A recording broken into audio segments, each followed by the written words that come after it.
મારું નામ શ્રીમાળી સુરેશભાઈ દેવચંદભાઈ છે. હું રહું જેડા, તાલુકો ડીસા, જિલ્લો બનાસકાંઠા. 5/2/2026 મારી ભત્રીજીના મોટા ભાઈની બેબલીના મેરેજમાં ગયેલા હતા.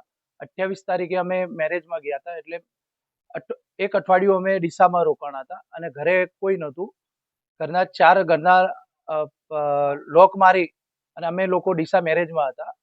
અને અગાઉ અમે 7 તારીખે અમે ઘરે આવ્યા તો ઘરે જોયું તો દરવાજાના લોક તૂટેલા હતા.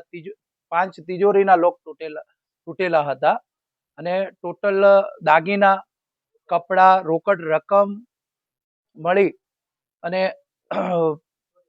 ચોરી થયેલ છે. એ માટે પછી અમે આ police station Deesa rural police સ્ટેશને જાણ કરેલી હતી અને પોલીસ રૂરલ પોલીસે ફરિયાદ હાથ ધરી અને આગળની કાર્યવાહી.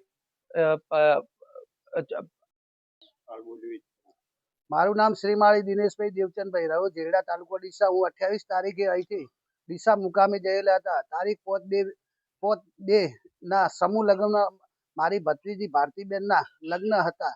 ભારતીના લગ્ન હતા ત્યારે અમે 6 તારીખે ઘેર ના 7 તારીખે અમે ઘેર આવ્યા. તો સાંજે અમે ઘેર આવતા બરોબર મારો બાબલો કુલદીપ 4:30 વાગે જેડા મુકામે આવી અને મને ફોન કર્યો કે પપ્પા આપણા ઘરના લોક તૂટેલા છે અને તિજોરીના પણ તાળા તૂટેલા છે. કુલ મળીને 5 તિજોરી રોકડ રકમ અને દાગીના સાથે પણ ચોરી છે, પણ અને કપડા સાથે પણ બરોબર. અને બીજી પણ કોઈ અન્ય ચોરી છે. મેં ડીસા રૂરલ પોલીસ સ્ટેશનમાં ગઢવી સાહેબને